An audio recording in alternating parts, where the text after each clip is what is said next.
মাথাতে আসেনি বাবা সুগার ফল্ট হয়, আসেনি আমার মাথায়। ঠিক আছে, ওটা যদি আমার মাথায় সেই সময় ক্লিক করতো যে হ্যাঁ আমার বাবা সুগার ফল্ট হয়, তাহলে হয়তো এটা হতো না, হয়তো না হতো, কারণ তারপর যা পজিশনে পৌঁছে গেছিল। যাই হোক, গিয়ে জানতে পারি ওনার সুগার ফল্ট হয়ে চলে গেছে 22-এ। ওরা ওনাদের মতো ট্রিটমেন্ট করেই সুগার তুলেছে।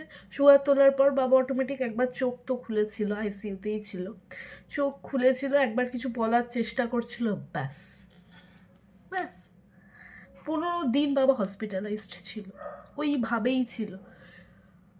আমি যখন বিকেলে এই হয়ে 1:45-টার মধ্যে আমি তোমার সব ফর্মালিটিস করে, ওনারা বলছেন যে এতক্ষণ কখন সুগার ফল্ট করেছেন সেটা ওনারা বুঝতে পারছেন না, ধরতে পারছেন না, সিটি স্ক্যানে পাঠানো হয়েছে। ইন্টারনাল হ্যামারেজ হয়েছে কিনা আমাদের দেখতে হবে, যদি ইন্টারনাল হ্যামারেজ হয় এত তাড়াতাড়ি উনি রিকভার করবেন না, কারণ উনি একজন স্ট্রোকের পেশেন্ট, উনি একজন নিউরোর পেশেন্ট, উনি 2 মাসও হয়নি হসপিটালাইজড হয়ে বাড়ি গেছে। এখানে বলে রাখি আমার বাবার ভয়ানক ইউরিন ইনফেকশন আছে, ছিল, ঠিক আছে, যে ইউরিন ইনফেকশন সাধারণ মানুষের 10,000-এর মধ্যে থাকার কথা, আমার বাবার চলে গেছিলো 30,000 35,000, মানে পুরো ব্রেন অব্দি ইনফেকশন ছড়িয়ে গেছিলো আমার বাবার। ঠিক আছে, সেই ইনফেকশনকে কন্ট্রোলে আনতে পারছিল না ডাক্তার, কেননা যে কোনো মেডিসিনকে হার মানিয়ে দিচ্ছিলো, মানে সব মেডিসিন তার শরীর নিয়ে নিয়েছিল। হলো সব কিছু হলো, সঙ্গে সঙ্গে যে দাদা ছুটে এলো হসপিটালে, একমাত্র তাকেই ভেতরে ঢুকতে দেওয়া হচ্ছিল, কারণ যেহেতু সে ডক্টর মানে তার নামের আগে এক ডক্টর আছে, আর উনি ক্ষুদিরামের সাথে যুক্ত ছিল।